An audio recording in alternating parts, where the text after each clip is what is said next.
ओम शांति। सुनते हैं आज 16 फरवरी 2025 की इस अव्यक्त मुरली से प्रश्न उत्तर।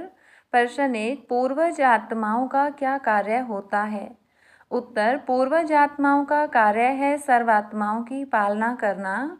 जैसे लौकिक पूर्वज शारीरिक शक्ति, भोजन और पढ़ाई द्वारा पालना करते हैं, वैसे ही आध्यात्मिक रूप से पूर्वज आत्माएं बाप द्वारा मिली शक्तियों से विश्व की आत्माओं की पालना करती हैं। प्रश्न 2, पूर्वज आत्माएं पूज्य क्यों होती हैं? उत्तर, पूर्वज आत्माएं विश्व वृक्ष के आधार मूर्त होती हैं, इसलिए वे पूज्य भी होती हैं। तना के रूप में पूर्वज आत्माएं सारे वृक्ष को शक्ति और सकाश देती हैं। इस निरंतर सेवा और त्याग के कारण उन्हें पूजनीय माना जाता है। प्रश्न 3, बाप दादा बच्चों को किस स्थिति में देखना चाहते हैं? उत्तर, बाप दादा सभी बच्चों को सदा अविनाशी प्राप्तियों के साथ अविनाशी स्थिति में देखना चाहते हैं।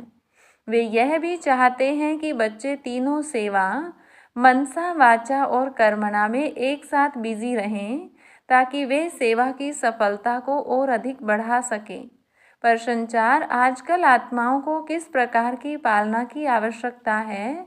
उत्तर, आज आत्माओं में अशांति और दुख की लहर छाई हुई है, इसलिए उन्हें विशेष रूप से शक्तियों द्वारा पालना की आवश्यकता है।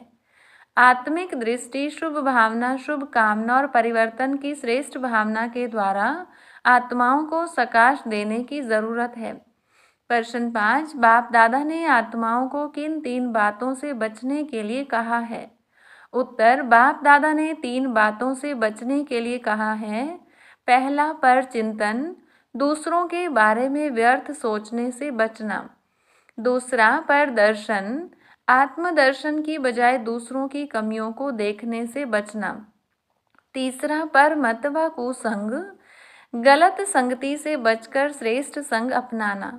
प्रश्न 6, दुआएं दो दुआएं लो का क्या अर्थ है? उत्तर, इसका अर्थ है कि सारा दिन दृष्टि, वृत्ति, बोल और भाव से सभी को शुभ कामनाएं और आशीर्वाद देना और बदले में दुआएं प्राप्त करना। यह सबसे सहज पुरुषार्थ है जो आत्मा को उन्नति की ओर ले जाता है। प्रश्न 7, निश्चय बुद्धि आत्माओं की क्या विशेषता होती है? उत्तर, निश्चय बुद्धि आत्माएं किसी भी परिस्थिति में कैसे या ऐसे के विस्तार में नहीं जाती। उनके निश्चय की रेखा कभी खंडित नहीं होती और उनके मस्तक में सदा विजय का तिलक दिखाई देता है। वे जन्मते ही सेवा की जिम्मेवारी संभालने वाले होते हैं। प्रश्न 8, एकांत प्रिय आत्मा कौन होती हैं? उत्तर, एकांत प्रिय आत्मा वह होती है जिसकी बुद्धि अनेक से हटकर केवल एक बाप में जुड़ी होती है।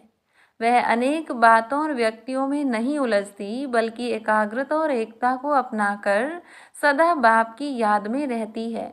प्रश्न 9, विश्व परिवर्तन के लिए आत्माओं को क्या करना चाहिए? उत्तर, विश्व परिवर्तन के लिए आत्माओं को पहले स्वयं का परिवर्तन करना होगा। आत्माओं को आत्मिक दृष्टि अपनानी होगी, दुआएं देनी और लेनी होंगी और सेवा की तीनों विधियों मनसा, वाचा, कर्मणा को एक साथ धारण करना होगा। प्रश्न 10, आज के विशेष योग अभ्यास का मुख्य संकल्प क्या है? उत्तर, संकल्प यह है, मुझ आत्मा द्वारा पवित्रता की किरणें निकलकर सारे विश्व को पावन बना रही हैं। मैं मास्टर पतित पावनी आत्मा हूँ।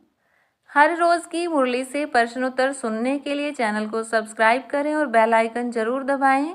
वीडियो को दूसरे भाई बहनों के साथ शेयर जरूर करें।